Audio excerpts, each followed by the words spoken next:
Hey folks, Gregory Dalpez here for Snooth, the Daily Rant. Today is Wednesday, November 2nd. I don't know if you guys joined us last night for our live virtual tasting with Ria Spicious. We tasted 6 Albariños, me and Karen Oth.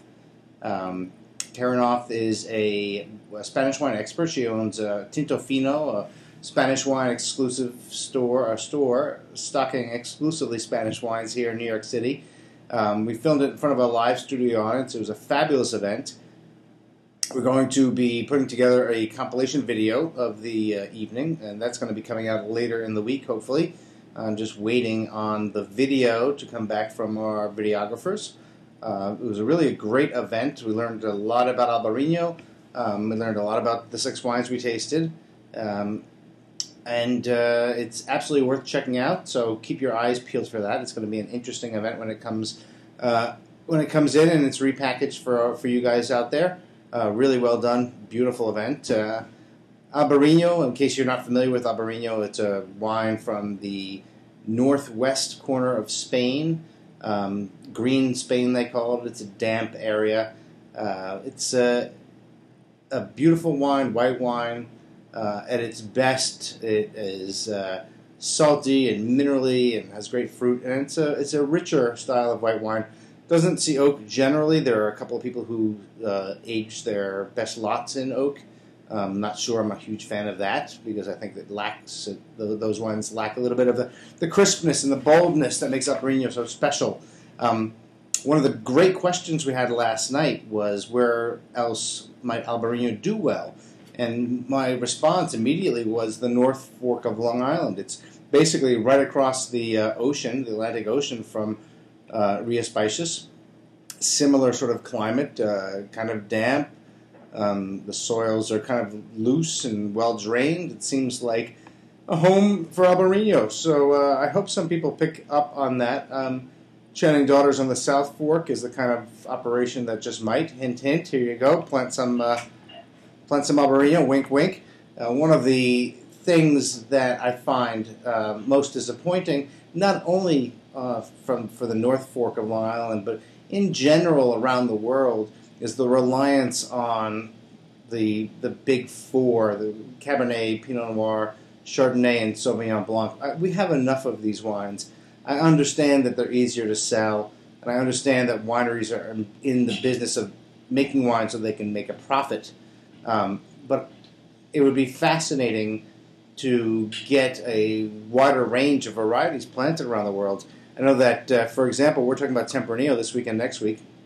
It's our global tasting initiative to talk about Tempranillo, taste Tempranillo, share all of our experiences with Tempranillo. And I know that Tempranillo, for example, is being planted in California and Australia. There are a lot of people experimenting with it, and I think it's a great thing. Tempranillo and Grenache, both of the grapes, the main grapes in Rioja, are really well suited to some of these drier, hotter regions where, just speaking for myself here, some grapes like Pinot Noir and Cabernet, which are planted there, are perhaps less well suited. We don't need more jammy, unidentifiable Cabernet and Pinot, but we could certainly use more Grenache and Tempranillo type wines that really show some character where they're planted, character that's different from Rioja, different from Portugal, and different from the Tempranillo that we're used to, but yet are delicious and interesting wines.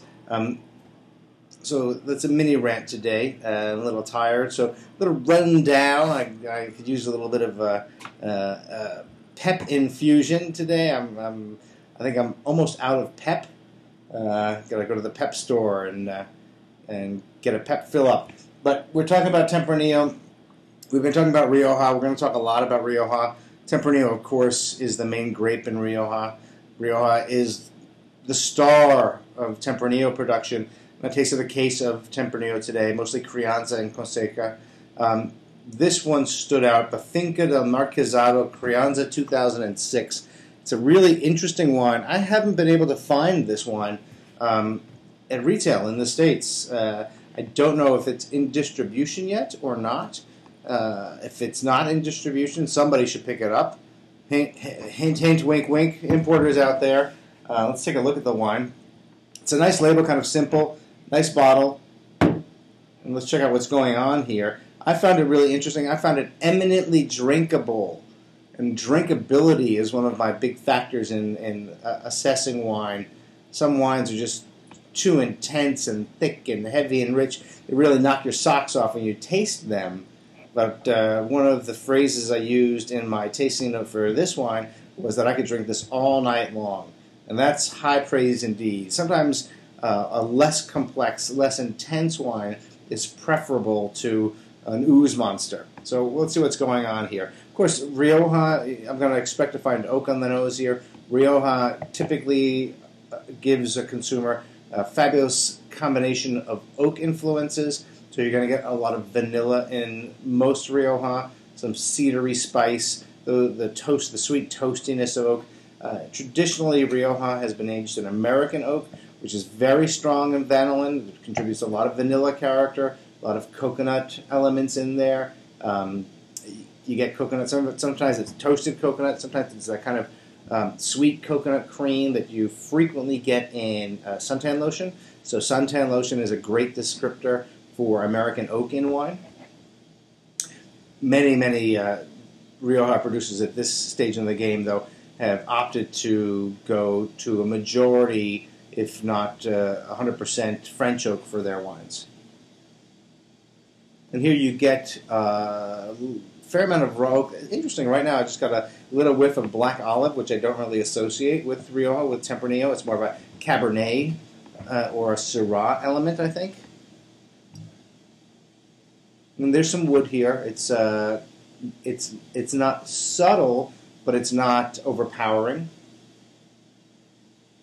It's a nice sort of dark black raspberry kind of fruit. The nose is a little spicy. It's not the most complex nose in the world, but it's clean and fresh and very inviting.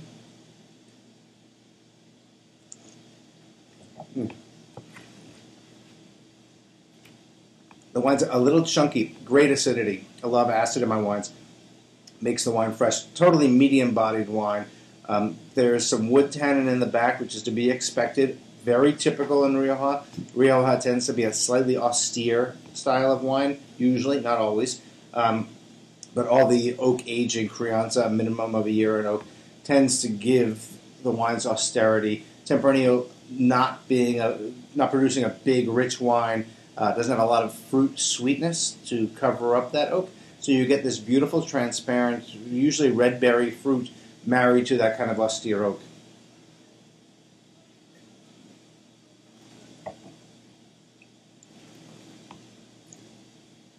A little smoky on the nose, more black raspberry, black cherry fruit in the mouth. Really great finish. The fruit is a little bit chunky in the mouth. It's not really chewy, but it's a little bit chunky. It's a little bit four square, the English would call it. But the finish is beautiful. It's transparent. The fruit gets redder. It's still going on. It's fairly long. This is not a complex wine.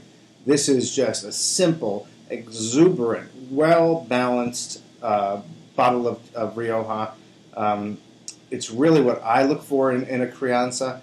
Crianza, as I explained the other day, is one of the standard terms, the defined terms to distinguish one Rioja from another. There's Crianza, Reserva, and Gran Reserva. They basically talk about how long the wines spend in wood, but they're also a qualitative measure to a certain extent because producers tend to retain their best lots of wine for their Gran Reserva bottlings. They're very good lots for their Reserva bottlings. And in their Crianza bottlings, they're going to put wines just like this. Not the most complex, certainly not the most intense, but fresh, enjoyable, balanced wines. And this happens to be one that's not forced in any way, so it's really food flexible, which is one of the beautiful things about Rioja.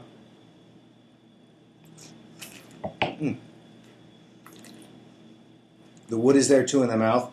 It sort of comes in the sides of the mouth and the meat palate that clamps down a little bit on the back end, and then the finish, the fruit comes out again.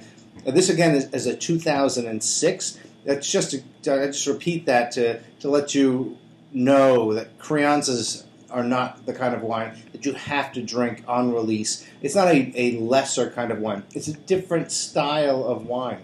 It's an interesting point, because as I'm reviewing these wines, one of the things that keeps on coming up in the back of my mind is there any reason a Crianza is not going to be as good as a Reserva or a Gran Reserva, and not in the kind of objective sense, but subjectively. If you want this kind of wine for an evening, if you're having the kind of food that this would go well with, this would go, I think, fantastically well with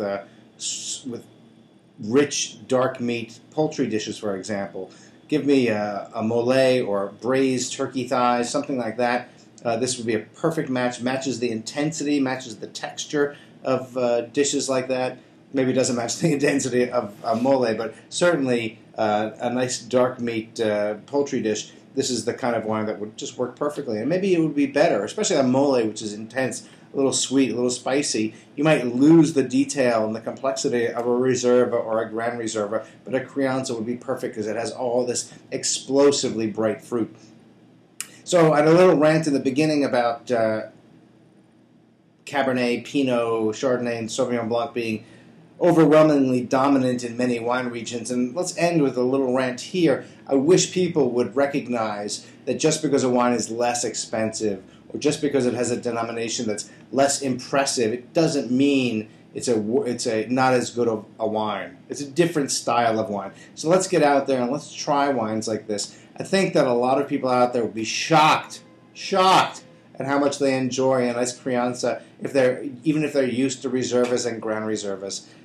So that's all I have for you today. I'm going to go to the pep store now and get some pep, and hopefully come back tomorrow and be peppier. But certainly enjoyed this Finca del Marquesado. I don't know where to buy it. If anybody out there knows where to buy it, please let me know. You can come to the Snooth forums. Just come to the Snooth homepage. That top nav, it says forums. Click on that button. Join us in the conversation. Let us know what Tempranillo wines you're tasting. Let us know, if the importers out there listening, let us know where to buy this wine, where to find this wine. And if there is no importer for this wine, I don't know how I got it if there's no importer for this wine, but if there's no importer for this wine, somebody needs to pick this up. I've seen the price of this wine in Europe, and it's significantly under $10. So I think you would see this wine on the shelves here in the States somewhere in the $12 to $15 range. And at the $12 to $15 range, this is the kind of wine that people should buy multiple bottles of and enjoy it for the next 3 or 4 years. I think that's the drinking window. But today, it's absolutely at peak, absolutely delicious. Great job. Like I said, I can drink this all night long. So I'm going to drink this tonight, and I hope you guys out there find something good to drink. Drink well, my friends, and I will see you back here tomorrow. No spit bucket.